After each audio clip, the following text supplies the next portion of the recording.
Walmart Super here. What's up, guys? Today we have another video. Walmart Type R. Whatever. Today we're going to be talking about the keynotes about the Honda Civic Si, 8th generation. My personal experience, how it's been so far for the past 3 months of owning my Honda Civic Si. And here are the pros and cons about it since I've owned the car. Number one. When it comes to the Honda Civic Si, these generations, the transmissions are extremely weak, specifically for the K series for that 8th gen Civic Si. I'm not sure if it goes for the same K series that's in the RSX Type S or not, but this is going to be purely based on the 8th gen. So there's been a recall for the third gear for grinding, and my friend actually who has an 8th gen Civic Si is currently having issues with the third gear grinding. Many of other people do, so make sure when you drive the car that you try the VTEC out and you shift it and you drive it like you stole it to really make sure that that third gear does engage. Number two, with 8th generation Civic Si, maintenance is super important. From my experiences with all Honda owners is that they don't take good care of these cars at all. That's my mom's experience with her CR-V, my mom's experience with her Accord, my dad's experience with his Acura TL, and my brother's experience with the Acura RSX. When it comes to these cars, maintenance, people do not keep up with these cars, whether if it's brake jobs, oil changes, coolant flushes, brake flushes, stuff like that, transmission fluid if it's automatic, or transmission fluid if it's manual. They're not kept up with really well at all. My personal experience is when I bought my car, transmission fluid is extremely black. And I was like, oh my gosh, how do people live like this? And I ended up doing that. That's usually what you should do anyways when you buy a car first, is to drain out the transmission fluid if it's a manual car. Check your brake fluid, check your coolant, make sure it's of good quality too. Not that there's any in it, but not only that, make sure that it's of good quality too. I know that these cars use blue coolant. Some people like to put the green coolant, but I'd put whatever goes with the car. That's just my personal preference. Make sure the oil changes are due on time. Make sure they're not leaving it so they get to the point where it's just straight black. That's what ended up happening with my car. And that's why you can't go by the oil change percentages on the dash. I always change it once it hits like 30% or 20%. Don't ever go to it hits 1%, because usually it goes beyond what the filter can handle, basically. Number three.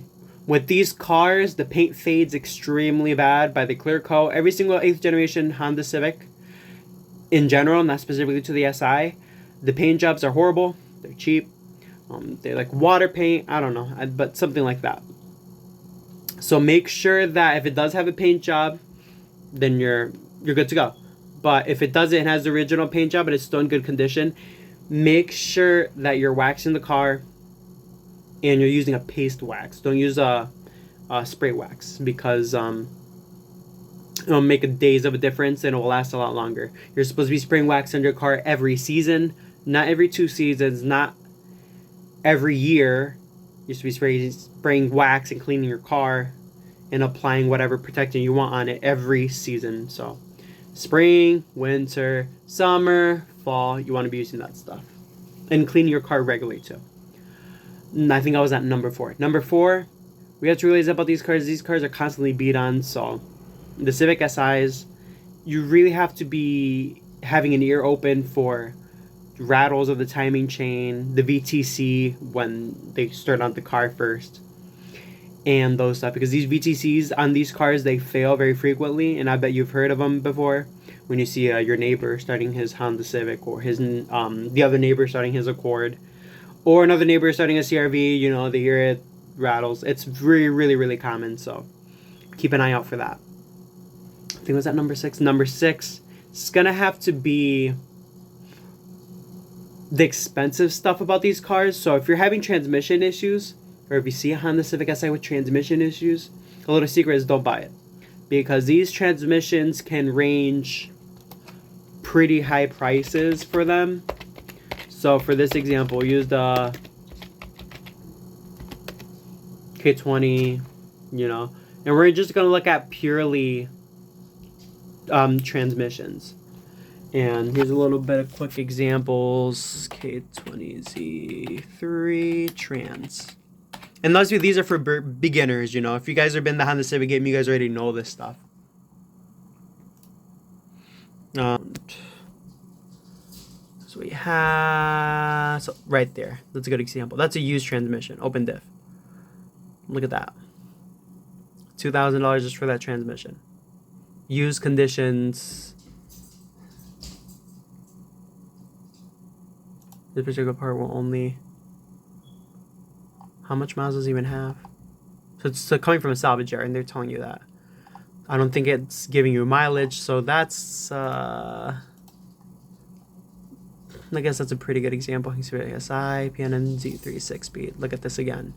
$2,000 for this. Again, used. Civic SI trends with 4.3 final pulled out of a perfectly good running car that was a daily driver. But decided to go to differential transmission. This gear set will work in multiple applications just by changing shifter, selector, assembly. That's just the case. That reasoning for $200 is just the case. That's just the case also. That's just the inner case. But you can get my point. Even the diffs are $500. They're pricey. So if you plan on getting a budget car that's a little bit quicker, the Honda Civic Si isn't there. Because your K-Series, the engines aren't even that bad to buy. But the transmissions are the most expensive cars. So be on the lookout for that if you're looking for a Honda Civic Si. Number 7, when it comes to the aftermarket for these cars, this is a pro. The aftermarket availability for these cars are fantastic. eBay, you can find stuff. Amazon, you can find stuff. You can go cheap. You can go expensive. Everything is readily available. You can import parts from Japan very easily. That's what I love about the Honda Civic Si. You can import parts. JDM import. Let's look for Civic Si 2007. So I want to import. Let's say I just really want to import a spoiler for some odd reason. Even though you can buy one on eBay for super cheap.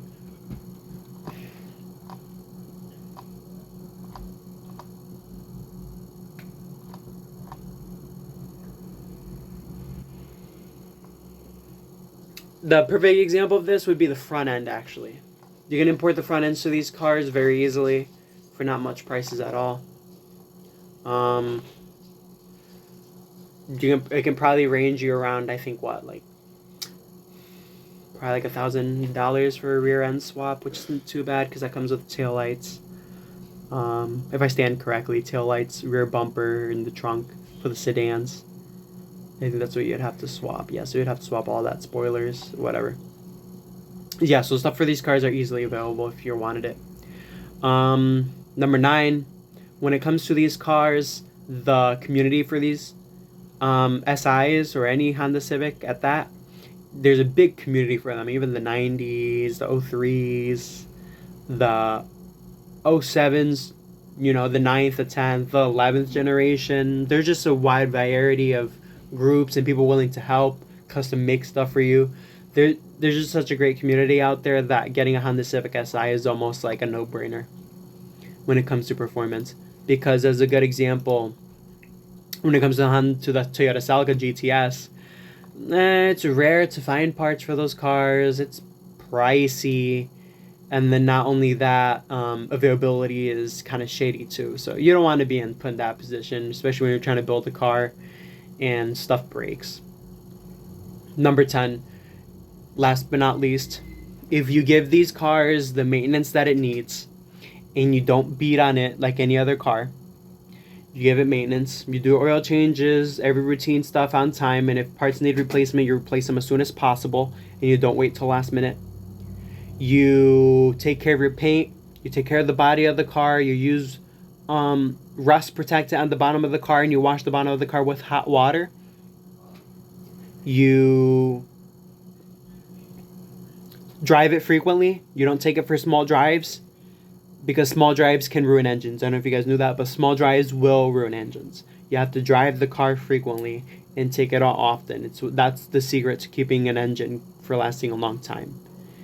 because oil has to flow through an engine, and engines are made out of air. You know, they have the air fuel mixture of fuel, spark, air, and if you're not doing all of those, you're not giving it the sauce at least every once in a while, or you're not driving it, you're just letting it sit in your garage for years, you know, those ruin engines over time if you're not savvy on how to maintain an engine when the car sits and stuff like that. So make sure you get a good habit of daily driving the car and keeping up with it. That's going to be my video all for today. If you guys liked the video, comment below. I just wanted to make something super, super quickly. If you enjoy this background, I hope you guys do. Because it's going to be pretty much like this all the damn time. Comment below. If you have any questions, comment below. Like I said, I will try to reply as soon as quickly as possible. And mostly it'll take me like a day to reply if you have any questions. But for the most part, it'll be like an hour, couple hours. And I normally get back to people. So peace out, guys. Love y'all.